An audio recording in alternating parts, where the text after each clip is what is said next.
Un pédophile très connu que l'on voit tous les jours sur vos écrans de télévision sans que ça ne choque personne. Je vous explique ça de suite et je vous invite à vous mobiliser. Lui, c'est Jean-Marc Morandini. On ne le présente plus, c'est l'animateur star de CNews et c'est l'animateur notamment de l'émission Crime. Et aujourd'hui, je vais vous proposer un crime sur TikTok sur les agissements profondément dégueulasses de ce monsieur. Hier, Jean-Marc Morandini a été convoqué devant le tribunal pour répondre de ses actes. Et ce monsieur est sous le coup de 3 plaintes. La première, pour avoir demandé 41 fois en 50 jours à un gamin de 15 ans des photos à caractère sexuel. La deuxième plainte concerne un casting durant lequel il demandera à un enfant mineur de reproduire une scène de masturbation. Et la troisième plainte concerne des propositions à caractère sexuel qui auraient encore une fois été faites auprès d'un troisième mineur. Face au tribunal, Jean-Marc Morandini a estimé qu'il était devant la barre pour des conneries. Il a plaidé l'amnésie et l'humour.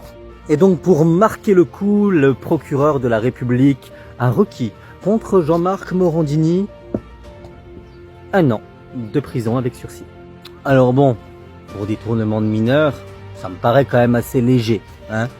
Mais franchement les gars, quand vous rendez ce genre de décision de justice, est-ce que vous dites pas à un moment donné, on va commencer, nous le peuple, très sérieusement à croire que vous faites toutes et tous partie d'un seul et même groupe d'adeptes des méthodes pédophiles et que vous êtes là en train de vous couvrir les uns les autres. Parce que franchement, hein, c'est vraiment le message que ça renvoie.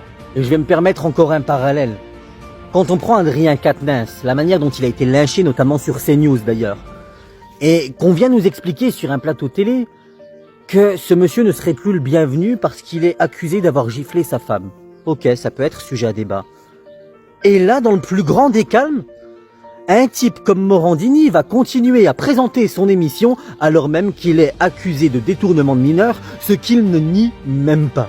Alors franchement, si ça c'est pas le genre de décision d'injustice qui pousserait n'importe qui à se faire justice soi-même, concrètement, je vois pas ce que c'est d'autre.